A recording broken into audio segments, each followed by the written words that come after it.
தீபாவளி பலகாரங்கள்ல ஒவ்வொன்னா பார்த்துட்ருக்கோம். அந்த வரிசையில இன்னைக்கு நம்ம பார்க்க போறது பாதுஷா தான்.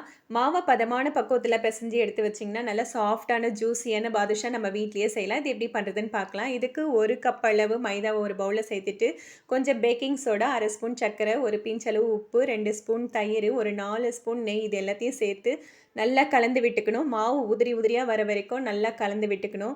இப்படி கையில பிடிச்சோம்னா பிடிக்கணும். அந்த அளவுக்கு பெசஞ்சு விட்டுட்டு, அதுக்கப்புறம் கொஞ்சம் கொஞ்சமா தண்ணி தெளிச்சு கட்டியான பக்குவத்துக்கு பெசஞ்சு எடுத்து வச்சுக்கணும்.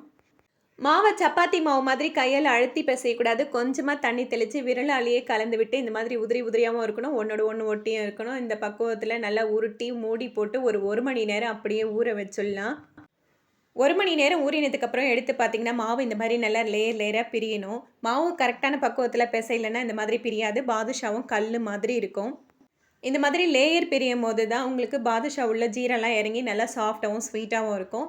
இத வந்து சின்ன சின்ன உருண்டைகளா உருட்டிக்கலாம். மாவ உள்ளங்கையில வச்சு ரொம்ப அழுத்தி உருட்டாம, லேசா உருட்டிட்டு நடுவுல விரலால ஒரு அழுத்தம் குடுத்தாலே போதும். பாதுஷா ஷேப் கிடைச்சிரும். சுத்தியும் பார்த்தீங்கன்னா, இந்த மாரி விரிசல் இருக்கும். அந்த மாரி விரிசல் இருந்தா இன்னும் நல்லாவே வரும் பாதுஷா. இது எல்லாத்தையும் ரெடி பண்ணிட்டு, சர்க்கரை பாகு ரெடி பண்ணிக்கலாம். 1 கப் மைதாவுக்கு 3/4 கப்பு சர்க்கரை எடுத்து ஒரு பாத்திரத்தில சேர்த்துட்டு, 1/2 டம்ளர் தண்ணி, 2 ஏலக்காய் இடிச்சு சேர்த்து கொதிக்க வச்சுக்கலாம்.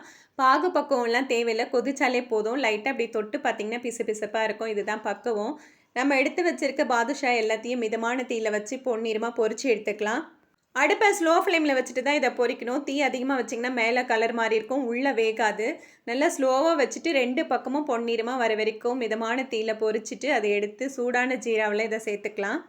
சர்க்கரை பாகு, பாதுஷா 2மே சூடா இருக்கும்போது சேர்த்தீங்கன்னா, 1/2 மணி நேரத்திலேயே ஊறி நல்லா சாஃப்ட்டாவும், ஜூஸியாவும், டேஸ்ட்டாவும் இருக்கும். இந்த தீபாவளிக்கு நீங்களும் ட்ரை பண்ணி பாருங்க. எப்படி வந்ததுன்னு கமெண்ட் பண்ணுங்க. வீடியோ பிடிச்சிருந்தா லைக் பண்ணுங்க. உங்க ஃப்ரெண்ட்ஸ் எல்லாருக்குமே ஷேர் பண்ணுங்க.